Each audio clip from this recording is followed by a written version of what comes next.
Mengikuti sosialisasi budaya positif. Bapak Ibu, bagaimana kabarnya hari ini?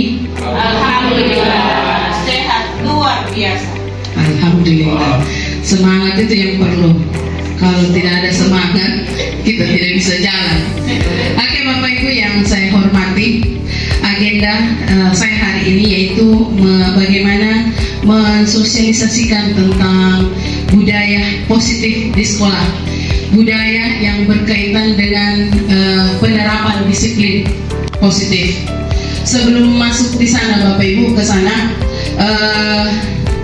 dalam budaya positif ini, dalam penerapan budaya positif, seringkali kita orang tua ini sebagai guru, terutama sebagai guru, ada semacam kontrol yang kita pegang. Kontrol itu sehingga menjadikan ilusi bahwa kita mampu mengatur anak-anak, bahwa apa yang mereka lakukan itu sesuai dengan keinginan kita.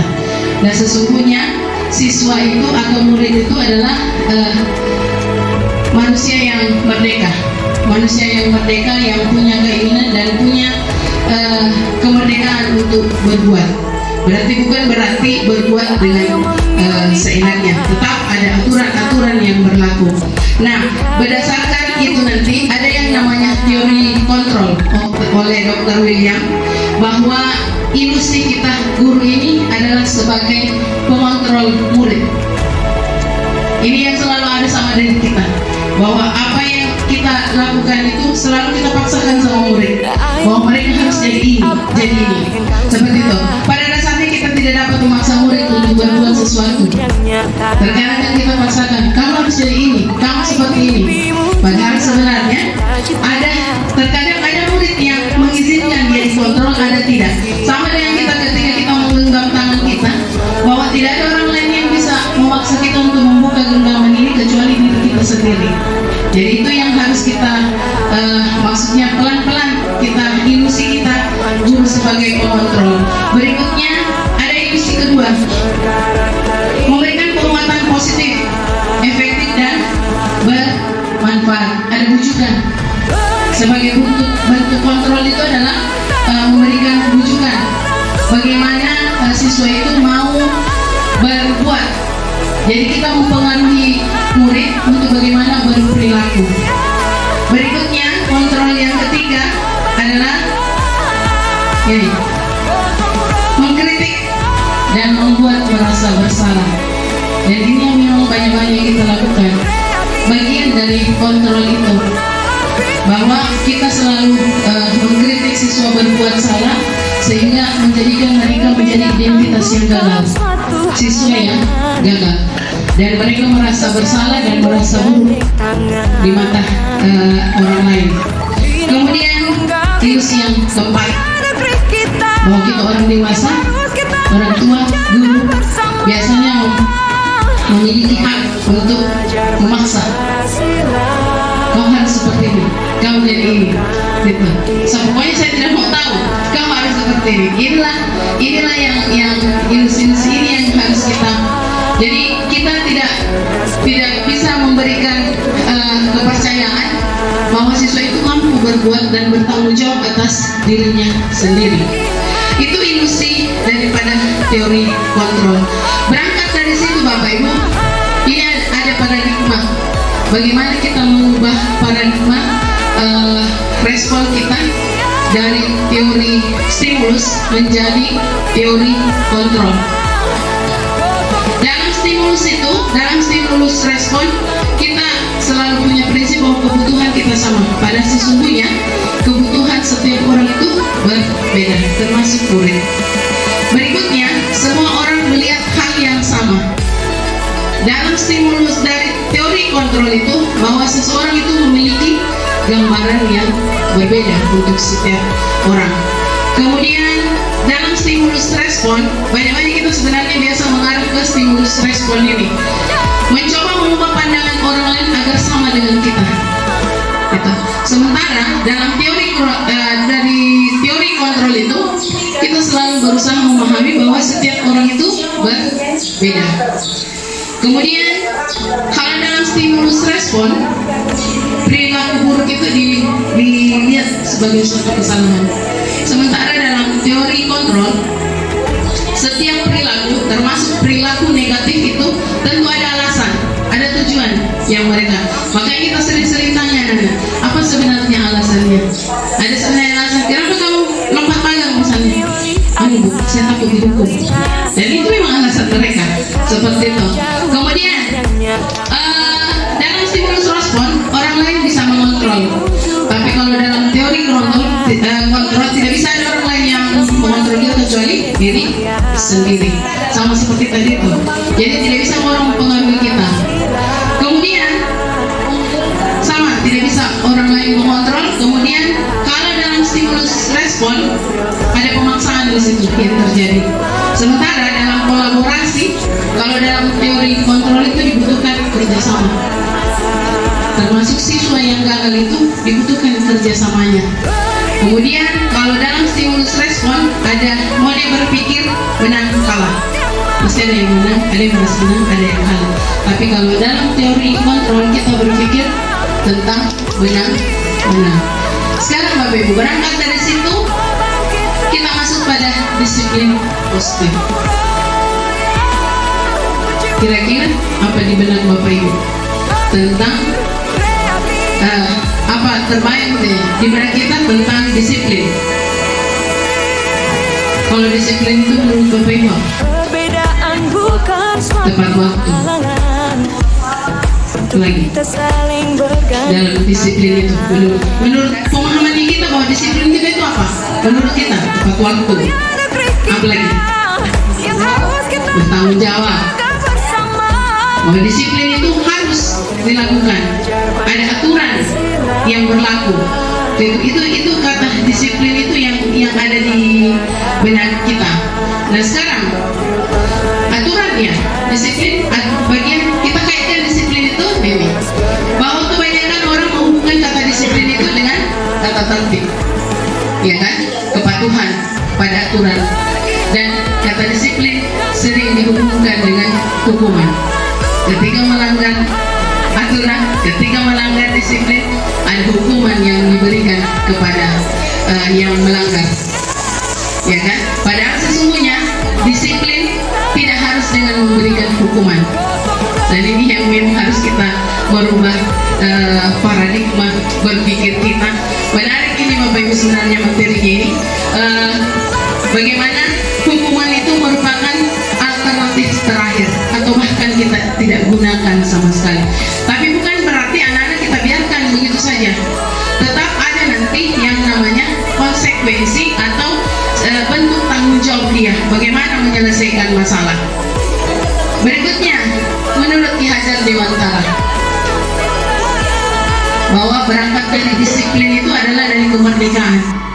Kemerdekaan itu maksudnya kita yang mewajibkan diri kita sendiri itu mau berbuat. Orang lain tidak mampu mempengaruhi kita. Dan itu berangkat dari keyakinan bahwa ketika kita tidak punya kekuatan untuk mengatur diri sendiri, maka ada orang lain yang mengatur kita melalui peraturan. Dan menurut Ki Hajar, bahwa di mana ada kemerdekaan, disitulah ada disiplin yang kuat. Sesungguhnya disiplin itu bersifat self disiplin, yaitu kita sendiri yang mewajibkan kita dengan sekeras-kerasnya untuk patuh. Dan jika kita tidak cakap melakukan self disiplin, maka wajib penguasa lain yang mendisiplinkan kita. Makanya itu biasa ada aturan, ada tata tertib dan lain sebagainya. Karena kita tidak mampu memerdekakan diri sendiri untuk menguatkan diri kita bahwa apa yang saya lakukan ini adalah betul-betul sesuai keyakinan kita, bahwa apa yang saya lakukan ini adalah sesuai dengan nilai-nilai universal yang kita percayai. Ini tentang disiplin positif. Jadi tidak ada kaitannya dengan hukuman dan lain sebagainya. Ki Hajar menyatakan bahwa mencapai kemerdekaan dalam konteks pendidikan adalah menciptakan murid yang merdeka. Sekali lagi Bapak Ibu, keberpihakan kepada murid. Syaratnya adalah disiplin harus kuat, memiliki motivasi internal. Jadi disiplin itu muncul memang dari motivasi kita, kesadaran kita sebenarnya, kesadaran anak. Biar kita bilang jangan, dia ulang-ulang karena memang tidak mereka. Dan inilah tugas kita, bagaimana memunculkan motivasi dalam diri anak supaya mau mendisiplinkan dirinya. Ya, ya kan? Bukan disiplin dari luar. Nanti kita lihat motivasi dalam itu yang bagaimana dan motivasi di luar itu bagaimana supaya anak bisa mendisiplinkan dirinya. Berikutnya, nah ini tentu ini tujuan kita semua. Bagaimana menciptakan anak yang memiliki disiplin dan berperilaku sesuai dengan nilai-nilai kebijakan universal, nilai-nilai kemuliaan dan memiliki motivasi intristik. Ini nilai-nilai ini yang harus kita tanamkan sama anak. Nilai-nilai itu salah satunya di situ, di profil pelajar Pancasila. Ini kenapa pemerintah mencanangkan bahwa tujuan pendidikan kita itu adalah bagaimana mewujudkan pelajar yang berprofil Pancasila. Nilai-nilai ini kan dimensi. Nanti kan ada elemen-elemen yang di bawahnya yang harus dikembangkan nilai-nilai itu. Berangkat dari sini nanti Bapak Ibu, kita buatkan keyakinan kelas. Sebenarnya membuat keyakinan kelas itu misalnya di awal pertemuan kita buatkan keyakinan kelas yang berangkat dari nilai-nilai kebijakan universal secara umum. Jadi kalau kebijakan universal itu umum bahasanya. Beriman, kalau beriman itu apa yang dilakukan? Ya kan, tentu ada lagi elemen-elemen di bawahnya. Kemudian mandiri, bernalar kritis, kebinekaan global, bergotong royong dan kreatif. Artinya kalau kita sebagai guru untuk yang di sekolah ini minimal kita berpatokan pada nilai-nilai profil pelajar Pancasila. Ini yang kita mau tanamkan sama anak-anak ketika mereka berhasil. Ada juga nilai-nilai kebajikan yang lain. Saya kira sudah masuk semua di atas itu. Ada integritas, ada rasa hormat, keinginan tahuan, kemudian percaya diri, komitmen. Berikutnya bagaimana empati, ya kan? Bagaimana bekerja sama.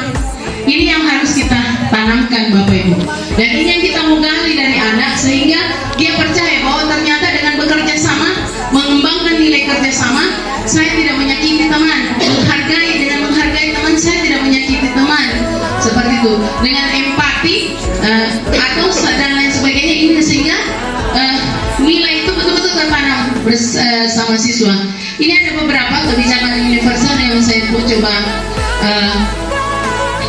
copy dari beberapa referensi. Ini sama kebijakan universal 9 pilar ini: kemandirian, kejujuran, hormat, santun, dermawan, suka menolong, percaya diri. Jadi ini yang harus kita kembali ke sini Bapak Ibu. Jadi aturan disiplin itu sebenarnya mengarah ke sini nanti. Oke, ini kebijakan universal 9 pilar karakter. Nah, sekarang dari nilai-nilai itu nanti Bapak Ibu, inilah motivasi bagaimana orang berperilaku. Ada 3 motivasinya.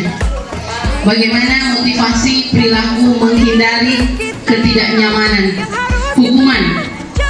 Jadi terkadang orang mau mematuhi aturan itu karena dia takut dihukum, ya kan? Dia menghindari ketidaknyamanan, ya kan? Anak-anak biasa tiba-tiba terlambat, panas sebentar sana, jemur. Nah ini dia tidak nyaman, dia takut dihukum, dia taat dengan aturan. Berarti belum ada motivasi dari dalam, bahwa dia hanya takut ketika dia takut hukuman. Ada seperti itu. Kemudian ada juga anak-anak mau melakukan sesuai aturan itu karena dia mau dipuji, mau mendapatkan penghargaan. Itu jadi antara hukuman dan penghargaan sebenarnya ini hampir sama, masuk di penghukuman. Kalau penghukum itu negatifnya, penghargaannya itu positif, tapi membawa dampak yang tidak baik juga ujungnya pada siswa. Penghargaan itu yang bagus adalah bagaimana anak-anak memiliki penghargaan. Dia mampu menghargai dirinya sendiri dan meyakini nilai-nilai, terutama nilai-nilai yang ada di kebijakan universal. Jadi itulah yang harus kita munculkan Bapak Ibu, motivasi intristik dari dalam diri kita sebagai guru dan siswa. Itu yang penting. 3 motivasi perilaku siswa, jadi takut karena dihukum, kemudian karena mau mendapatkan penghargaan, dan memang dia sadar bahwa apa yang saya lakukan ini betul-betul dia percaya bahwa disiplin, misalnya datang pagi itu menghargai diri sendiri, menghargai waktu, itu yang penting dikembangkan. Berikutnya, ini Bapak Ibu, konsep penghukuman dan penghargaan. Bagaimana penghukuman itu tindakan hukuman atau konsekuensi. Tapi ada sebenarnya hukuman, ada konsekuensi, berbeda. Kalau hukuman itu biasanya kita memberikan itu satu arah. Kita saja menentukan hukuman. Jangan terlambat, tidak ada hukuman. Sana, berdiri kau di batas matahari, iya kan? Tidak ada hukuman. Ketika anak-anak lambat masuk di kelas, tiba-tiba jangan masuk di luar. Itu kan tindakan satu arah dari kita guru. Jadi apa yang menyebabkan? Tentu membuat anak-anak tidak nyaman, ya kan? Pasti ada saja yang dia lakukan. Kemudian apa lagi? Kalau konsekuensi itu bisa kesepakatan antara guru dengan siswa dan berhubungan dari apa yang dia lakukan. Misalnya dia robek-robek bukunya temannya, konsekuensinya apa? Dia harus mengganti buku temannya itu. Dia merusak catatannya temannya, berarti dia harus catat. Itu adalah bagian dari konsekuensi. Tapi sebenarnya antara penghukuman dengan konsekuensi ini biasanya punya dampak, tapi yang lebih di bawah itu sebenarnya penghukuman itu. Dampaknya apa? Ketika penghukuman membuat anak tidak nyaman, kemudian timbul perilaku pasif dan agresif. Dua saja anak-anak kita hadapi itu ketika kita melakukan penghukuman. Ada yang pasif, dia pasrah menerima hukumannya, dan ada yang bersifat agresif, menantang. Nah, itu yang harus kita hindari. Ada anak-anak, iya Bu, iya, tapi habis itu dia buat kembali. Kemudian ada memang anak-anak yang memang tidak sesuai, dia agresif. Nah, itu yang kita harus hindari. Kemudian membuat anak membenci aturan, karena dengan aturan dia merasa tidak bebas. Dia sebenarnya tidak, karena memang tidak ada kesadaran dari dalam dirinya. Berikutnya, dampak yang lebih buruk lala, membuat anak marah, merasa bersalah, rendah diri, dan mengasingkan diri. Jadi ini dampak jangka panjang yang terjadi kepada siswa. Jadi Bapak Ibu selama mengikuti ini memang mencoba merubah pelan-pelan paradigma kita berpikir.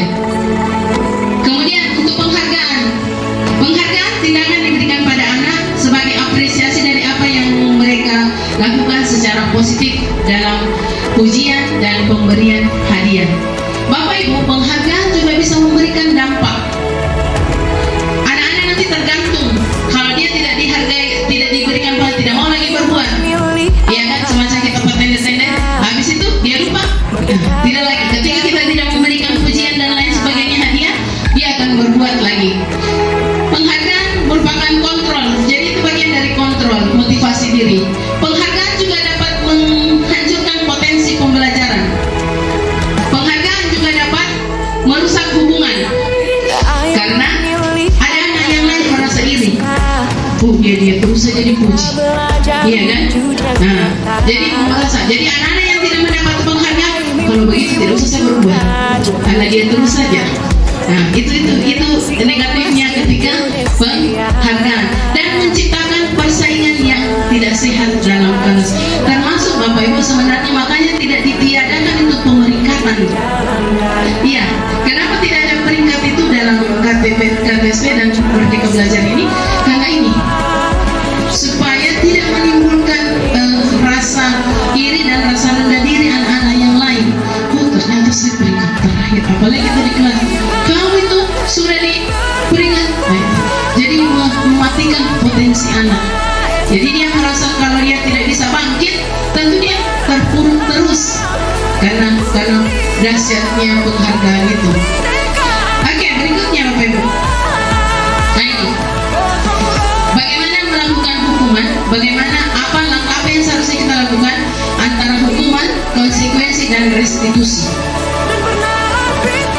Tindakan yang sebenarnya yang sebaiknya kita lakukan sebagai guru adalah melakukan tindakan restitusi.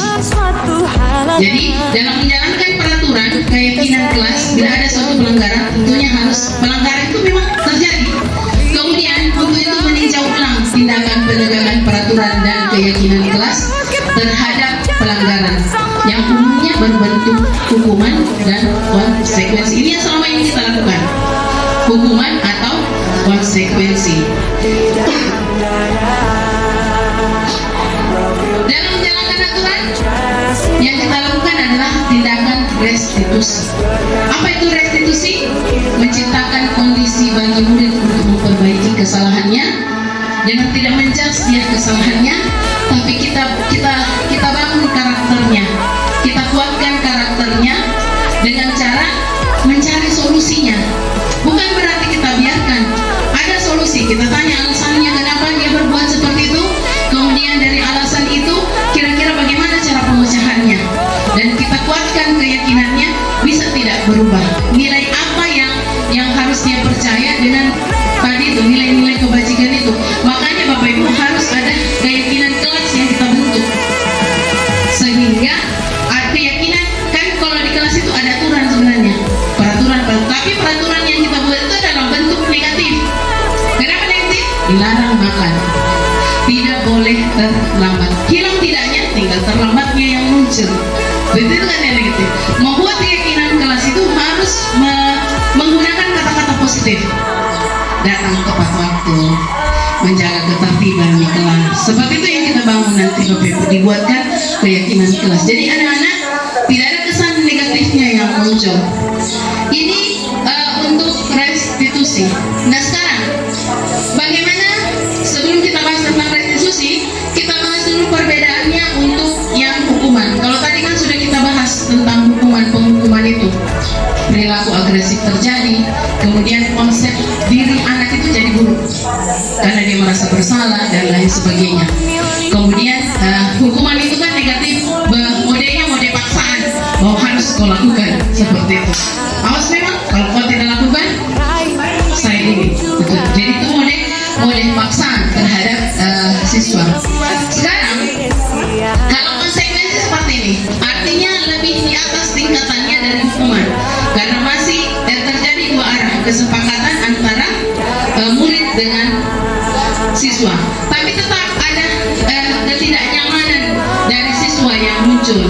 Jadi korban bisa diabaikan. Maksudnya begini, ketika ada anak-anak berkelahi, karena anak kan kalau yang berkelahi, yang korban ini kan dia merasa puas ketika anak yang saat itu tersakiti, ya kan? Kalau di penghukuman, kalau dia di konsekuensi, artinya hukuman yang diberikan itu bentuk tanggung jawab diberikan tidak separah di penghukuman. Jadi korban merasa tidak puas, ya kan? Ada korban merasa cuma masih begini pandai. Termasuk orang tua kan, terkadang kemarin kasusnya imigrasi, bahwa sudah diproses, didamaikan, ternyata ada orang tua yang kurang pengawasan di sini, seperti itu. Jadi itu bagian dari konsekuensi. Kemudian mencoba anak mengontrol dengan penguatan positif, kemudian ada stimulus kehilangan hak atau jeda. Saya begini, kamu lambat masuk di kelas. Ketika kamu lambat masuk di kelas, tidak boleh keluar, selesaikan tugasmu. Istirahat, kau tidak boleh gunakan waktu istirahatmu, kau harus kerja tugas. Itu bagian dari konsekuensi, karena dia tidak mengerjakan tugas. Tadi bukan hukuman, karena masih relevansi dengan apa yang kita lakukan. Berikutnya, ini tadi konsep diri baik. Kalau tadi penghukuman itu konsep diri buruk. Nah ini sudah mulai baik karena diajar bertanggung jawab, mulai diajar bertanggung jawab.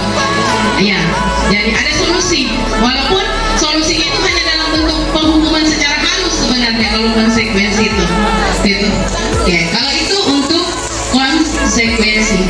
Nah sekarang restitusi. Apa yang dilakukan restitusi?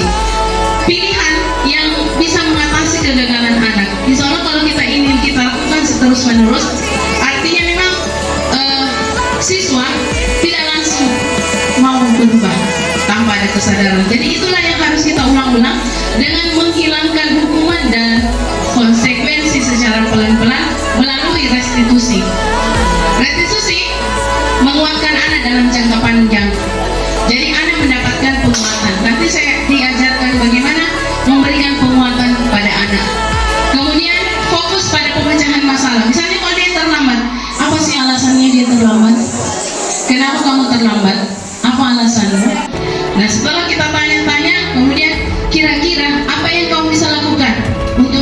keterlambatanmu itu.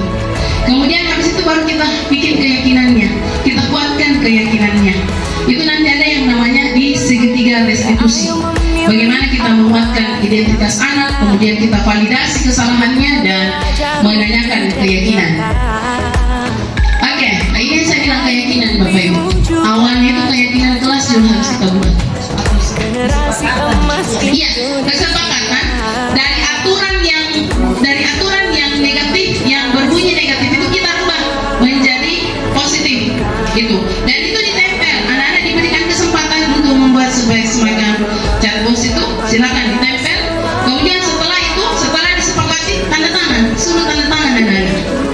Jadi itulah. Jadi nanti ketika ada pelanggaran, kita boleh tanya keyakinan apa yang sudah kamu langgar, ya kan? Yang setelah kita buat sama-sama, Ibu, ketika dia menyakiti kamu, tidak menghargai teman Ibu. Ketika dia ribut dengan misalnya kita sementara mengajar, kita tanyakan keyakinan apa yang kamu sudah langgar di sini. Ibu tidak menghormati. Seperti itu, no? Jadi tidak lagi menggunakan kata-kata negatif. Jadi keyakinan kelas berupa pernyataan universal, kalimat-kalimat positif dan berumum. Dia umum, jadi bisa merangkum semuanya.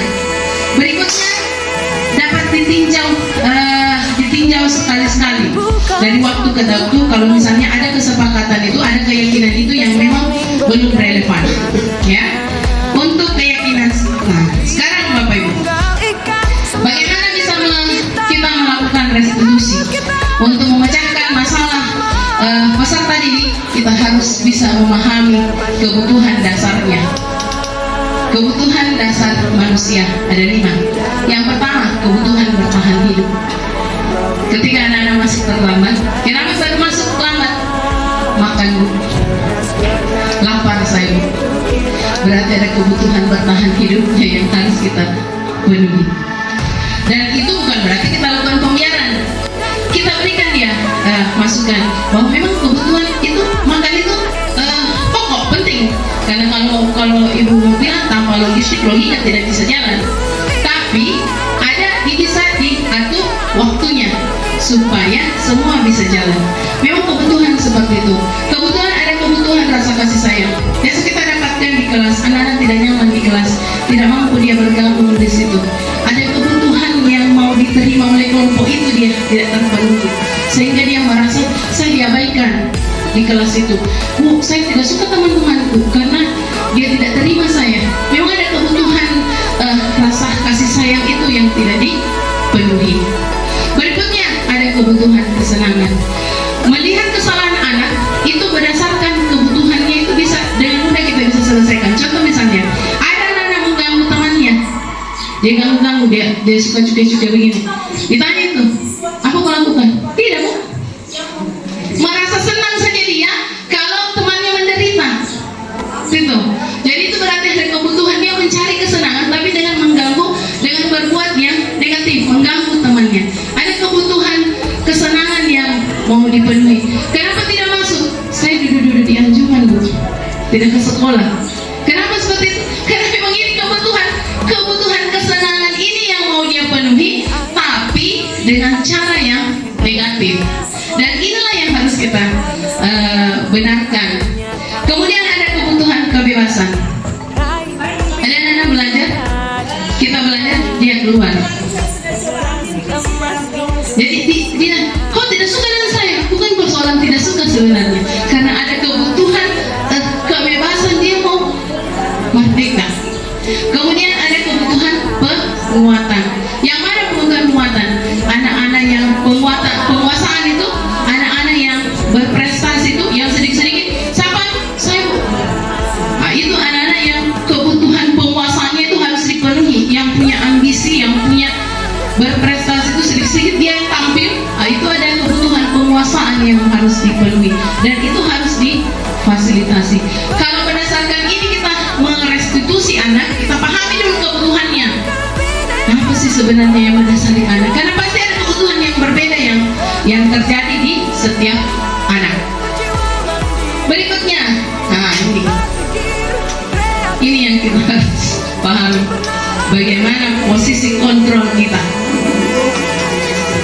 di mana kita berada untuk saat ini.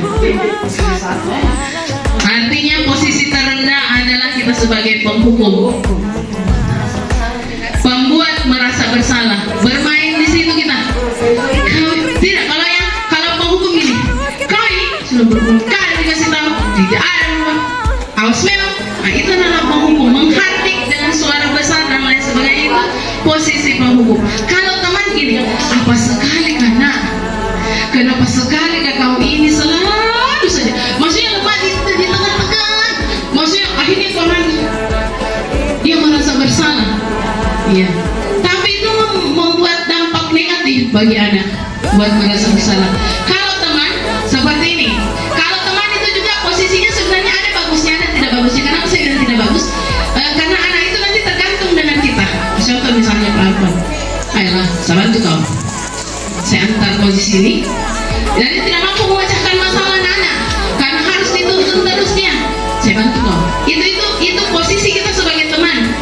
Saya amankan absenmu, ya kan? Yang penting jangan lagi kau bikin, aku tolong kita. Apa dimarah kepala sekolah nanti saya. Itu posisi teman itu, teman. Artinya anak-anak nyaman dengan kita, karena kita anggap. Tapi dia ketika kita sudah tidak memberikan dukungan, dia lepas. Gitu. Berikutnya pemantau. Nah, ini pemantau berdasarkan aturan dan konsekuensi. Kenapa pakai sepatu putih? Hari apa ini? Ya kan? Itu pemantau itu. Pemantau dan konsekuensi yang diberikan. Kalau kau mau mengikuti, tinggal kau pilih. Kalau kita bilang lepas itu sepatu, itu seperti yang PMS itu, lepas itu sepatu, bukan pakai sepatu, itu namanya masuk penghukum. Karena membuat anak-anak tidak pakai sepatu seharian. Tinggal konsekuensinya, silakan pulang, ganti sepatunya. Gitu. Jadi itu bagian dari pemantau. Pemantau itu berdasarkan aturan yang kita buat. Nah, jam berapa ini? Jam misalnya masuk kelas, kita bukan jam berapa ini? Saya sudah masuk di kelas, jam masuk. Itu bukan konsekuensi, tapi itu penghukuman. Penghukuman ketika anak-anak, karena anak berhak masuk ke dalam. Silakan masuk dengan konsekuensi. Kau tidak boleh keluar. Nanti setelah istirahat selesaikan dulu tugas, baru kau boleh keluar dari kelas. Itu bagian dari konsekuensi. Tetap dia harus masuk karena punya hak untuk belajar. Yang posisi yang ideal bagi seorang guru sebenarnya adalah di manajer. Bagaimana manajer? Maksudnya ketika anak-anak merasa berbuat kesalahan, kita rangkul, kita ambil, kemudian kita tanya apa masalahnya. Kita harus bisa pahami kebutuhan apa sebenarnya yang dia mau cari ini. Ya kan, ada anak biasa cari perhatian. Itu mungkin dia butuh kasih sayang, kebutuhan kasih sayangnya. Ada anak butuh kesenangannya. Itu dulu kita pahami kebutuhan dasarnya itu apa sehingga dia melanggar. Habis itu baru kita cari solusinya. Jangan kita yang cari solusinya, biarkan dia berikan solusi. Kira-kira kalau kamu terlambat, apa yang kamu lakukan? Kenapa kamu bisa terlambat? Bu, begadang. Apa yang begadang? Kenapa kamu begadang? Itu yang harus dilakukan. Jadi manajer ini adalah posisi ideal dari seorang guru, mampu memahami siswa karena itu kembali tadi bahwa setiap perilaku yang dilakukan oleh seseorang termasuk murid, ketika dia posisi salah pasti ada alasan. Ada alasannya kenapa dia berbuat gitu. Kemarin saya coba tanya anak-anak, kenapa kau lompat pagar? Risawan, kenapa lompat pagar? Takut saya dihukum. Gitu kan? Karena memang ada alasannya. Ya, saya coba dekati, saya coba solusinya kenapa sampai lambat bangun dan lain sebagainya. Jadi itu bagian daripada manajer. Memang yang idealnya Bapak Ibu, minimal kita turun ke pemantau. Dua ini dulu kita belajar sambil memantau dan merestitusi. Ini Bapak. Posisi ideal untuk guru itu adalah posisi manajer. Guru dapat membantu murid memiliki disiplin positif yang memiliki kemandirian dan bertanggung jawab dan dapat memecahkan masalahnya. Itu kuncinya. Karena kita memberikan penghukuman, kita berikan konsekuensi, tapi tidak ada jalan keluar yang kita berikan. Tidak ada solusi yang kita berikan. Sehingga anak itu berbuat terus.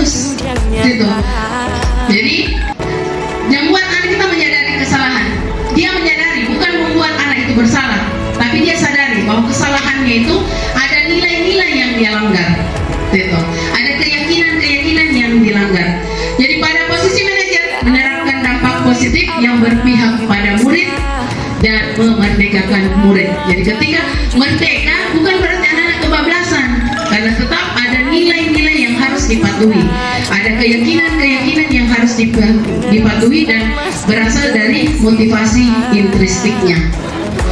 Oke, bagaimana caranya melakukan restitusi? Nah, ini yang harus kita lakukan. Yang pertama, dasar segitiga itu seperti ini. Dasarnya adalah menstabilkan identitas. Kita ambil anak itu, kita stabilkan identitasnya, kita tenangkan dia. Kenapa kamu berbuat begitu, nak? Oh, saya marah, Bu. Cara penguatannya seperti ini. Ya, wajar kalau kamu marah. Kalau ibu di posisi kamu, saya juga marah. Itu kita kuatkan dulu, kita kembalikan dulu kegagalannya menjadi yang positif. Dari yang gagalnya itu dia menjadi positif, bahwa bukan berarti kita benarkan apa yang dia buat, tapi kita kuatkan identitasnya bahwa manusia itu tidak pernah salah. Manusia memang tempatnya salah, tapi bagaimana caranya kita mengurangi kesalahan itu dengan keyakinan yang ada sama kita. Itu dulu identitas. Kalau anak-anak sudah tenang, kita sudah kuatkan identitasnya, bahwa kenapa membuat begini, kita ada dua alasannya. Dengan mengenai alasannya itu kita harus sudah tahu itu di mana kebutuhan apa yang sebenarnya yang mau dipenuhi olehnya, masalahnya apa. Sesudah itu baru kita validasi tindakan yang salah. Jadi kalau marah itu misalnya memukul teman, apakah itu perbuatan yang baik atau tidak? Pasti dia bisa tidak. Terus kira-kira bagaimana caranya kau supaya bisa menghindari seperti itu? Tentu jawab, saya bisa harus lebih sabar, Bu, dan lain sebagainya. Itu sudah masuk nanti dengan nilai validasi. Kalau mau validasi keyakinan itu, validasi itu kita tanyakan lah alasan kenapa, kesalahan apa yang dia buat. Kemudian kita dengar, jadi kita menjadi pendengar dulu. Tiba-tiba kalau biasa kan kita proses begitu, kita bawa dulu anak-anak.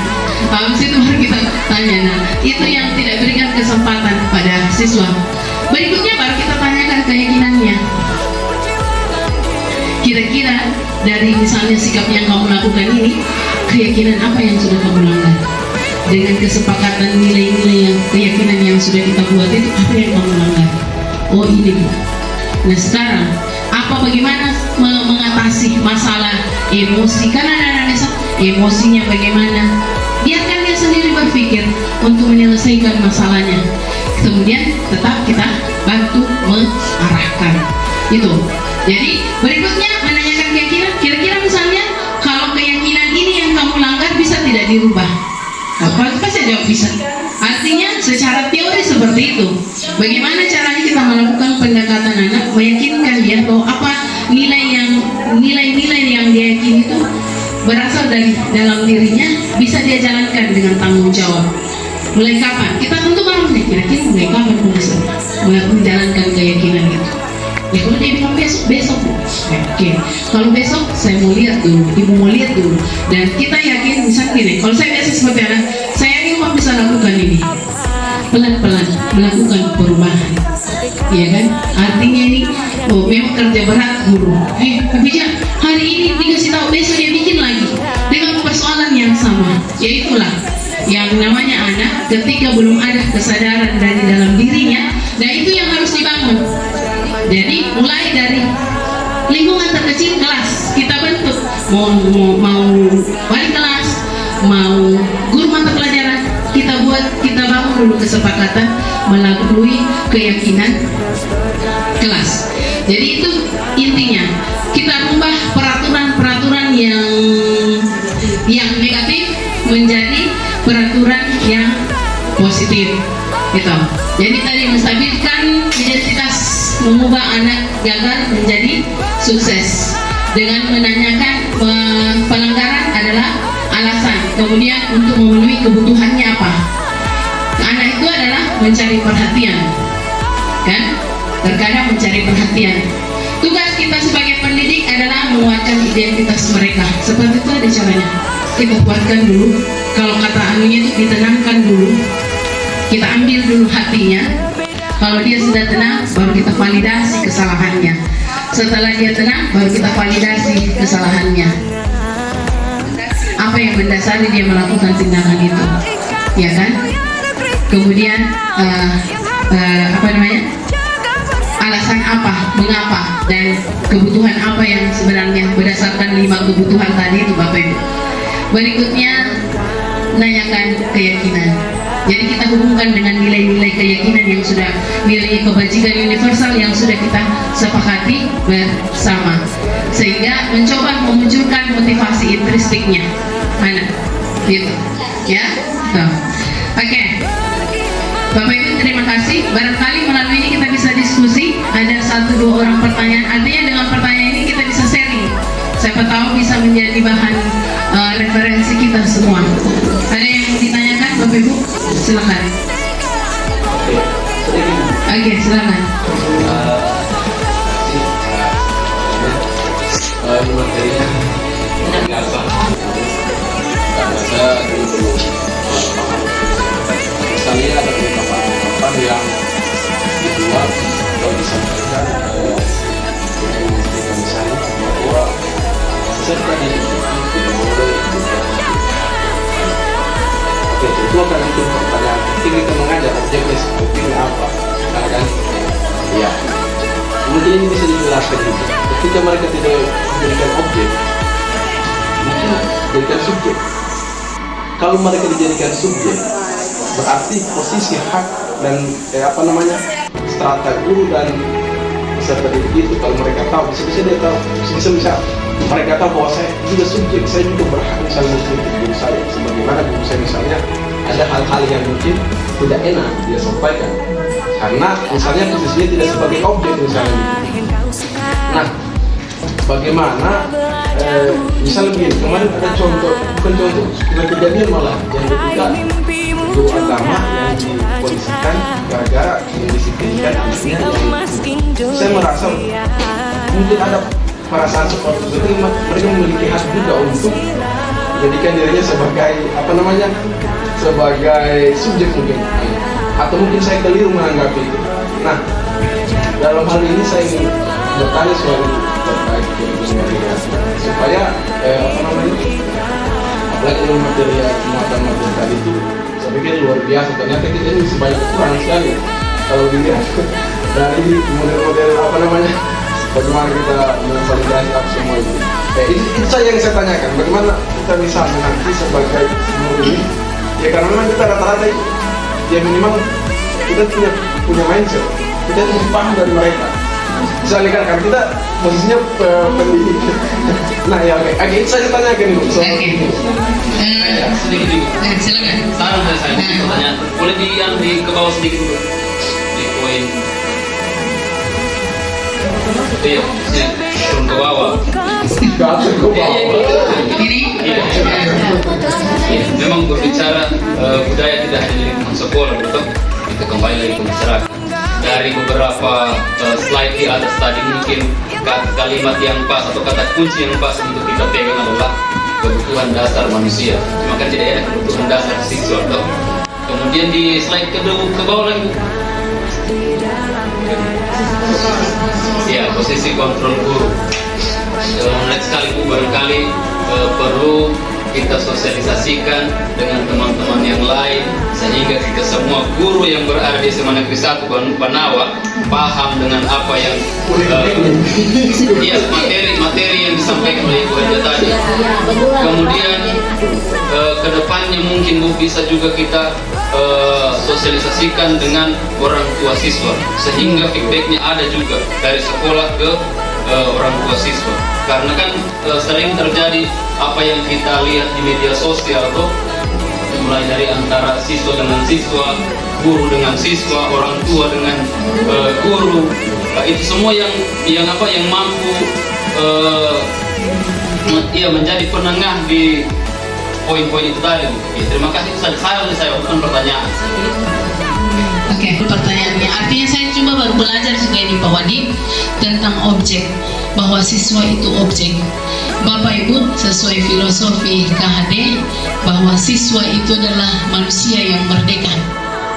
Ketika menjadi manusia merdeka berarti dalam benak kita kan memang kita guru ini orang dewasa, ilusi tadi itu yang kita itu bukan objek tapi mereka subjek, karena mereka itu adalah makhluk yang merdeka, yang punya kebebasan berpikir, ya kan, bernalar, sehingga bagaimana menentukan dia cara belajarnya dan lain sebagainya. Kalau objek berarti apa yang sesuai keinginan kita.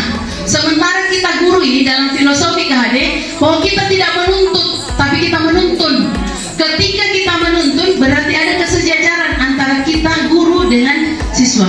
Bukan berarti karena kita guru yang tahu semua kita harus menjas anak-anak seperti itu. Jadi mereka harus tumbuh berkembang sesuai dengan kodratnya, sesuai dengan zamannya, sesuai dengan usianya itu. Jadi ketika kita melakukan pendidikan bukan berarti nanti begini. Nanti kalau anak-anak tahu kalau dia subjek berarti ada kesetaraan. Dan memang anak diberikan kebebasan untuk, bukan berarti kita anti kritik. Tidak. Ada dalam pertanyaan itu bahwa senantiasa kita diskusi dengan anak-anak, bagaimana cara mengajar Tuhan ini. Memang harus ditanyakan seperti itu sebagai bentuk refleksi dari kita.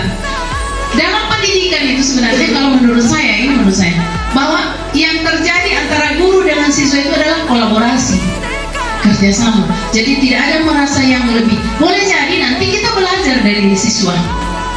Itu gunanya. Kesetaraan sebagai subjek itu bukan berarti harus sama antara hak dan kewajiban. Makanya dalam setelah keyakinan kelas itu ada nanti kita cantumkan apa tugasnya guru, apa tugasnya murid, sehingga betul-betul ada kesepakatan di situ. Dan kuncinya bagaimana supaya tidak terjadi apa yang disampaikan tadi Pak Wandi itu, bahwa ada bahwa murid ini bisa semena-mena terhadap guru. Kita buatkan berangkat dari keyakinan itu bahwa saling menghargai. Kalau saling menghargai tentu elemennya banyak. Bahwa menghargai yang lebih tua, bagaimana posisinya, iya kan? Seperti itu. Jadi bagaimana kita menanamkan keyakinan, nilai-nilai kebaikan itu kepada siswa sehingga dia mampu memposisikan dirinya. Kita juga guru mampu memposisikan diri kita sebagai guru, dan siswa juga mampu. Jadi itu kerjasama, berkolaborasi kita dengan siswa, sehingga dengan kerjasama itu pasti akan timbul kesetaraan. Bukan berarti mereka sama dengan kita. Tidak seperti itu. Kalau dalam pemahaman saya, subjek itu bukan berarti harus sama. Tetap ada nilai-nilai atau batasan-batasan antara guru dengan siswa. Kalau seperti misalnya apa yang terjadi itu, kalau menurut saya itulah bagian kita misalnya memukul kan, berarti itu kita posisi kita di mana? Iya kan? Penghukum. Jadi posisi kita ketika kita iya, positif memang kita mendisiplinkan anak, tapi paling tidak kita menghindari yang namanya penghukuman. Itu menyakiti, karena kalau penghukuman pasti menyakiti anak, baik secara fisik maupun secara mental. Itu yang perlu Bapak Ibu. Terus terang saya masih terus belajar merubah. Saya mulai dari diri saya, merubah saya punya paradigma, ya kan? Mulai saya angkat dari pemarah, membuat merasa bersalah. Saya mulai masuk ke pemantau dan ke manajer seperti itu. Tapi mudah-mudahan semua ini bisa kita lakukan pelan-pelan karena bertahap prosesnya. Artinya ini kan boleh jadi Pak, sebenarnya sudah ada yang kita lakukan. Bapak Arfan, Pak Farda, Ibu Farda, saya sendiri sebenarnya ada yang saya lakukan tentang merestitusi, cuma ilmunya yang belum sampai ke saya. Itu. Jadi kita yakin saja, kita mulai dari diri kita, bagaimana budaya positif ini bisa berlaku di sekolah dan di rumah. Jangan kita yang mengajarkan anak-anak nilai-nilai ini, begitu sampai di rumah buram, kacau.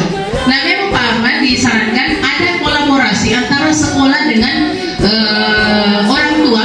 Bagaimana budaya positif ini bisa muncul di sekolah dan di rumah. Apa yang dia dapatkan di sekolah, dia dapatkan di rumah. Karena kan itu kembali ke kita, teladan, contoh dari guru dan contoh dari orang tua. Begitu guru memberikan contoh yang baik di sini, sampai di rumah ada contoh yang tidak baik yang didapatkan anak-anak. Akhirnya nilai-nilai yang ada itu dia ragukan, ya kan? Kembali buram, kembali ke sekolah. Orang tua saya tidak seperti itu. Kenapa di sini seperti ini? Akhirnya ketika anak-anak selesai menempuh pendidikan, begitu kembali ke masyarakat, tidak terbawa itu nilai-nilai, karena memang ada kegagalan yang dia lihat, ada contoh yang dia lihat yang tidak bagus, apalagi di rumah. Saya kira itu. Jadi memang teori kemarin ini, budaya positifnya memang menarik sekali untuk kita karena memang terjadi di kesehariannya kita. Bagaimana kita memposisikan diri Bapak Ibu, itu saja kuncinya.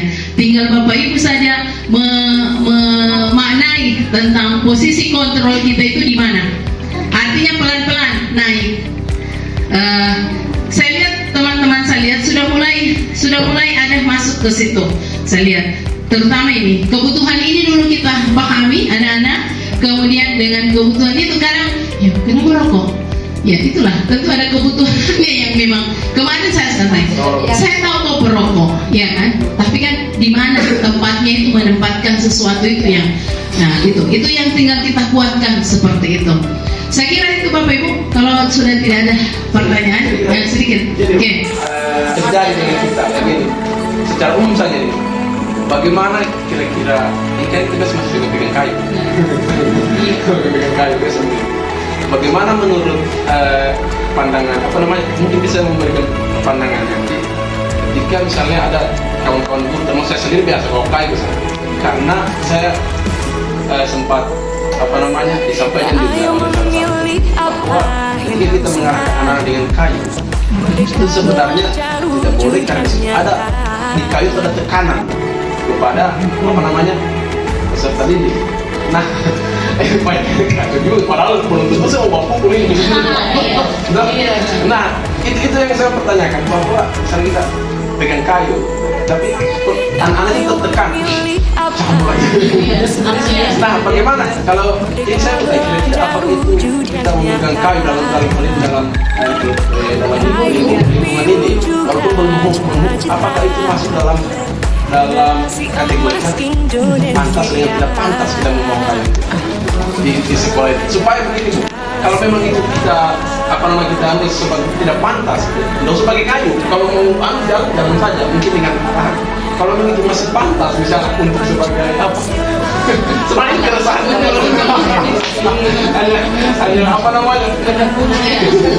saya kan cuma saya mulai sedikit diskusi. Kalau saya pribadi, Kalau Pak Arfan gimana? kalau saya pribadi kata kuncinya kan nyaman. Kalau saya kurang pantas, kan tidak pantas, kurang pantas. Kalau saya biasa kalau misalnya cari-cari anak yang boleh lepas barang. Entah dia mau 2 kali 3 kali sampai dia mau, saya tinggalkan. Tapi besok saya lakukan lagi. Besoknya saya lakukan lagi seperti itu tanpa harus memegang. Kita mau sama-sama. Artinya ini yang terjadi sama kita, dan kita dengan pembelajaran ini, dengan materi ini, sosialisasi ini, kita mulai merefleks kembali ke belakang apa yang kita lakukan selama ini. Kalau saya kemarin di forum itu saya katakan bahwa memang ternyata kemarin waktu saya lokakarya, kebetulan Pak Gafar yang saya punya satu. Jadi ketika dia bilang, jadi Bu Hadijah bagaimana refleksi Bu Hadijah, jadi saya kasih tahu Pak Gafar tahu siapa saya ketika di SMA. Jadi ya saya tahu Bu Hadijah. Jadi ternyata setelah saya mendapatkan materi ini, saya mau refleksi ke belakang, ternyata saya termasuk guru yang zalim. Ya kan? Itu satu yang saya garis bawah. Saya memang masuk guru yang zalim. Tapi walaupun sebenarnya tujuan kita adalah bagaimana membuat anak itu sebenarnya ikut aturan supaya menjadi baik sebenarnya. Tapi cara yang kita lakukan itu sebenarnya yang salah.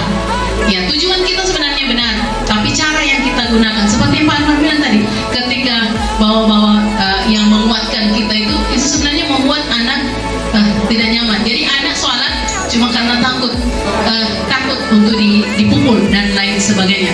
Bukan karena kesadarannya sendiri. Jadi itu yang mau dipicu. Artinya memang tugas kita Bapak Ibu, ketika anak ini hari ini belum berubah, bagaimana kinerja kita, keyakinan kita bahwa tujuan kita mulia, bahwa bagaimana bukan sekedar hanya mengajar, memberikan materi anak-anak, tapi yang perlu dianukan adalah nilai-nilai. Itu yang perlu dikembangkan. Tentunya mengembangkan nilai-nilai keyakinan dan kebajikan ini harus disertai dengan contoh. Itu teladan. dari guru. Ingakso suntulodo, ingman yamang karsa, tuturi handayan. Itu yang selalu kita berpegang. Jadi saya kira kita bisa merefleksi apa yang saya sudah sampaikan, kita sharing, kita refleksi diri kita, dan pelan-pelan kita melakukan perubahan pikir. Bagaimana kawan? Boleh? Oke. Perubahan berawal dari diri sendiri. Kita tidak perlu mempengaruhi orang lain, tapi dengan contoh yang kita berikan nanti, insya Allah bisa mempengaruhi orang lain. Seperti itu. Saya kira itu Bapak Ibu. Terima kasih untuk perhatian dan antusiasnya dengan materi ini. Mudah-mudahan kita bisa menjadi guru hebat, guru yang bisa bergerak, tergerak, dan menggerakkan. Terima kasih. Assalamualaikum warahmatullahi wabarakatuh. Waalaikumsalam warahmatullahi wabarakatuh.